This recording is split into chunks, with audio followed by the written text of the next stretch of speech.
Okay, so Chef Bob again, Coral Glades High School. Guys, today we're going to be talking about soups. This is episode 1 in a series of soups we're doing.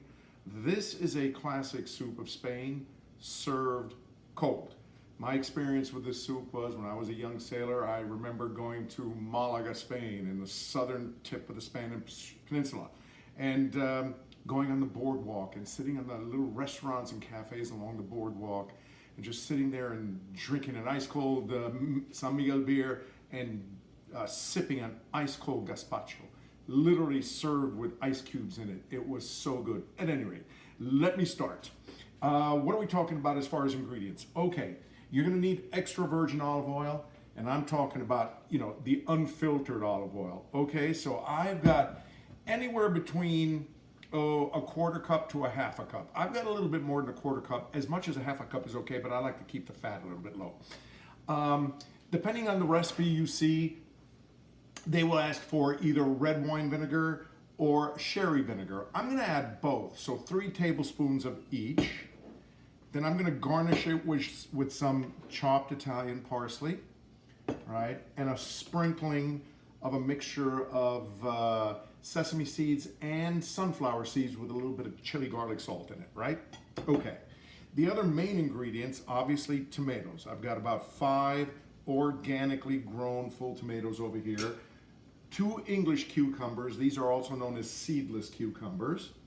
I've got 3/4 of a red pepper, mild, 3 garlic cloves, about 1/3 of a sweet onion, and I've got, to give it a little bit of bite, I've got a Italian or Greek, depending on what you buy, peperoncino, which has got a little bit of bite to it. You will also need a blender, peeler, knife, tongs. I've got some water boiling over here. Why? Because the first thing we're going to do is we are going to blanch the tomatoes because we want to peel them. So down on the, not where the vine, where it attaches to the vine, but on the belly of the tomato, we're going to make an X incision, just to cut the skin. All right, and we're going to put this in boiling water for 10 seconds, 20 seconds, all right, 30 seconds, half a minute. Okay, and here we go.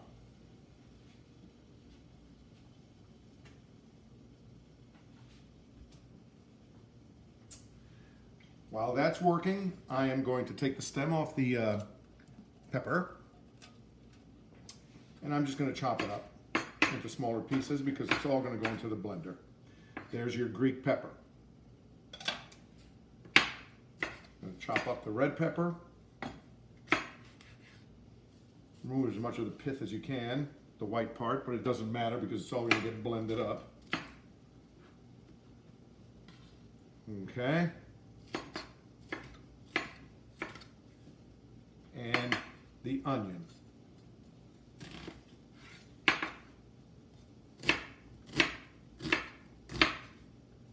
And there we go. Cucumbers I'm going to put here for now. Okay, so these tomatoes should be ready.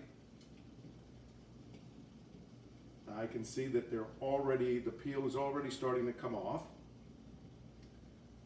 Let's just give it a little bit longer.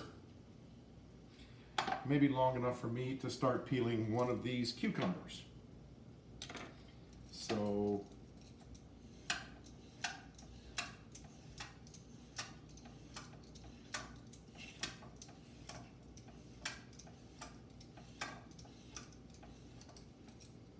and there we go. I like even using English cucumbers because there's a lot more flesh to them than seeds, all right? So there we go.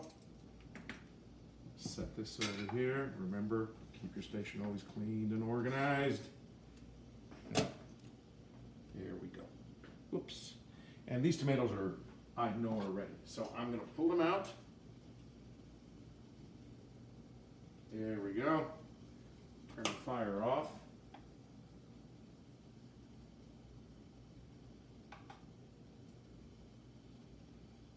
And the idea to blanching is is so that the peel will come off a lot easier. And I will show you. As you can see, the peel comes right off, which is exactly what we want. A little hot, that's okay. This is how you toughen up your fingers.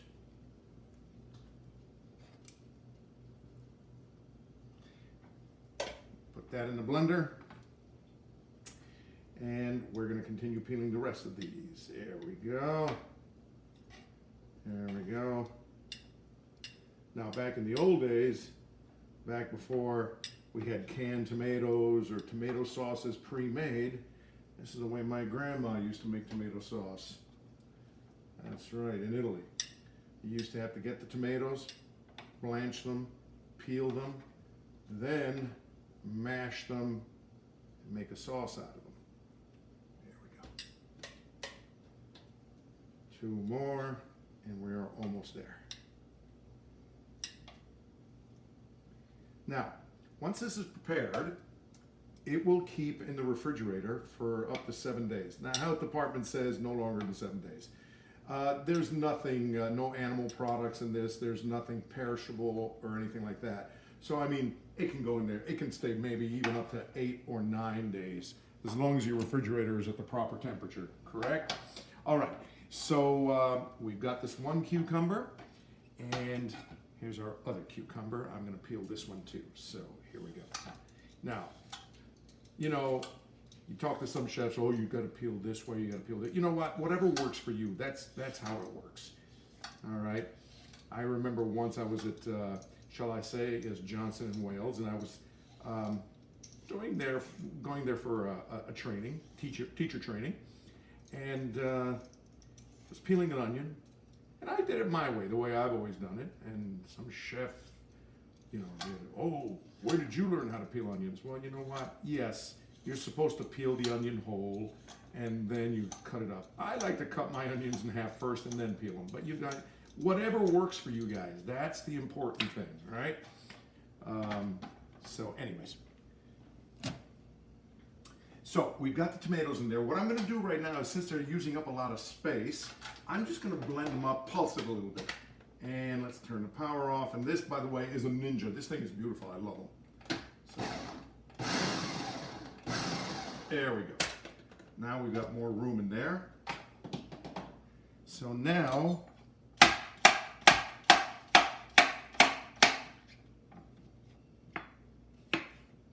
we're going to cut up the cucumber, and we're going to add it to it.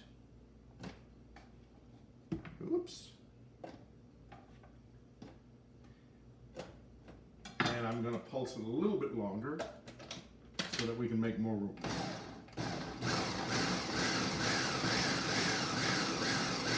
Now, how you like your gazpacho is up to you. Some people like it chunky, and that's fine. Some people like it smooth, and that's also fine. Again, you know, cooking and eating is a personal thing, guys. So you do it as you like. Put some more of these cucumbers in there, and I'm going to pulse this up a little bit. There we go.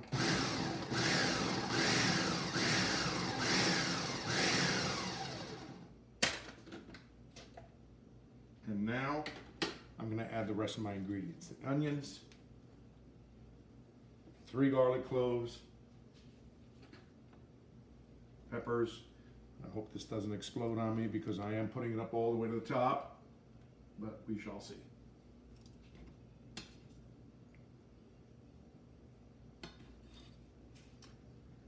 And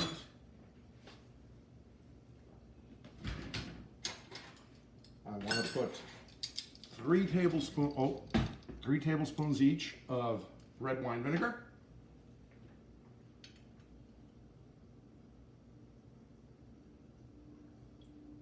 One, 2, 3, and sherry wine vinegar.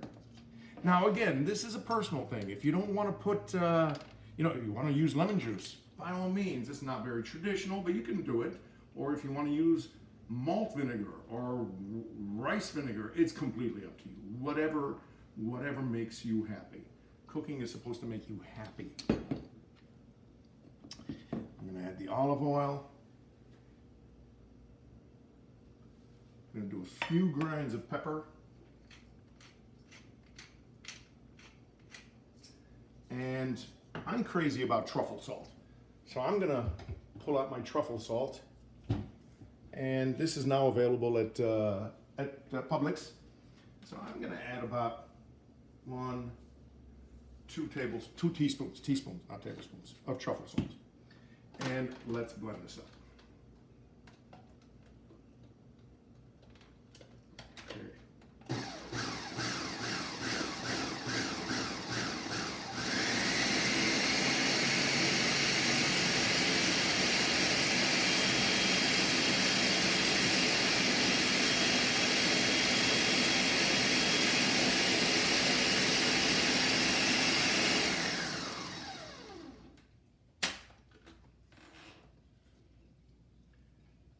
Gazpacho, little piece of onion at the top that didn't get blended up, is ready.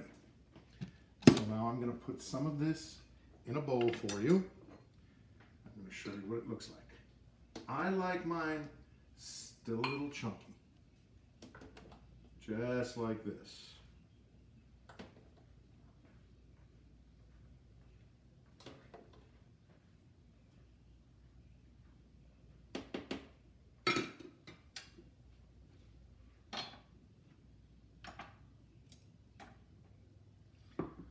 And to finish it off, a little bit of parsley.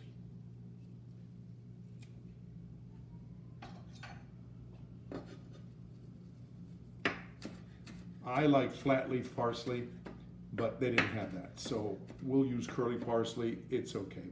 If you like cilantro, put cilantro. There we go. And what I like to add at the very end is just a little bit of pumpkin seeds.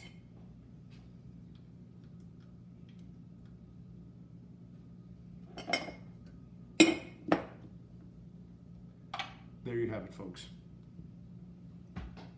Spanish-style gazpacho, served cold. Chef Bob here. See you next time. We're going to be doing escabeche next. Bye-bye.